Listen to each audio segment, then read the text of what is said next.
அனைவருக்கும் வணக்கம்.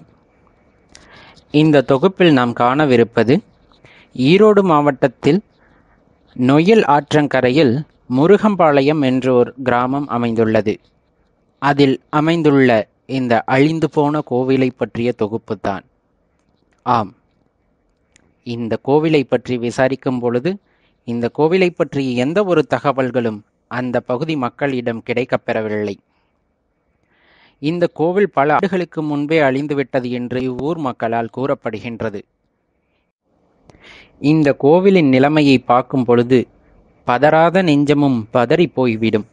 ஆம், இடிந்து போன இக்கட்டடத்தின் உள்ள ஒவ்வொரு கற்களும் இந்த கோவிலின் வரலாற்றை கூறுகின்றது. ஆனால் உண்மையான வரலாற்றை கூறத்தான் இங்கு யாரும் இல்லை. திருடப்பட்ட சிவலிங்கம், உடைக்கப்பட்ட முருகன் சிலை என்று உடைந்து கிடக்கும் சிற்பங்கள் ஆங்காங்கே சிதறி கிடக்கின்றன. காவல் காத்து வந்த சண்டிகேஸ்வரரையும் காணோம். ஈசனையே பார்த்து கொண்டிருக்க வேண்டும் என்று வரம் வாங்கிய அந்த நந்தி தேவருக்கும் அந்த காட்சி கிடைக்காமல் போனதுதான் மிகவும் வருத்தமான செய்தி.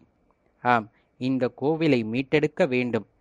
இந்த கோவிலின் பரப்பு என்னமோ பெரியதாகத்தான் இருக்கின்றது.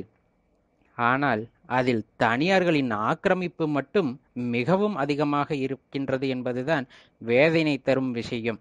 கோவிலை காக்க ஒரு விளக்கேனும் ஏற்றியிருக்கலாம். ஆனால் எரிந்த விளக்கையும் அணைத்து விட்டார்கள் என்பதுதான் இக்கோவிலை பற்றிய நிதர்சனமான உண்மை. இந்த கோவிலை மீட்டெடுப்பதில் அனைவருக்கும் ஒரு பங்குண்டு. ஒவ்வொருவரும் முயற்சித்து பார்ப்போம். இக்கோவிலை மீட்டெடுக்க முடிந்தால் அது நமக்கு கிடைத்த வெற்றியாக மாறும் அல்லவா? காக்க முற்பட வேண்டும் ஈரோடு மாவட்டத்தைச் சேர்ந்த இளைஞர்கள். நன்றி, வணக்கம்.